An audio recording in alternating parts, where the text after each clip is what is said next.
Datorren asteburu honetan, 6. Hondartzako eskubaloi festa ospatuko da. Txaparrotan, izenburua daukan festa.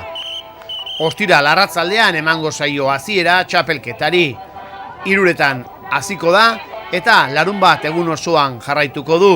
Azken partidak igandean jokatuko direlarik.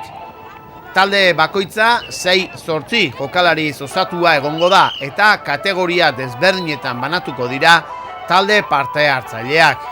Alde batetik gaztetxoenak, 88-89 urteetan jaiotakoak, Benjamin mailan, 86-87 jaiotakoak, Alebin mailan, eta infantil mailakoak, 84-85 jaiotakoak.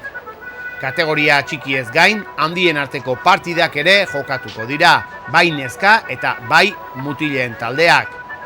Urtero bezala, festa osatzeko, kontzertuak, taberna eta batipat, giro bikaina ziurtatua daukate. Urtero hala egiten baitute. Era berean, parte hartzaileen artean, sari mordoa zozketatuko ditu Kirol Elkarteko eskubaloi zailak. Beraz, zuzenean parte hartu nahi duzuenok, aukera polita lehiaketa honen bitartez eskubaloian hondartzan jokatzeko eta beste herritar guziak bertaratu, festaz gozatu, kirola ikusi eta asteburu bikain bat pasatu ahal izateko.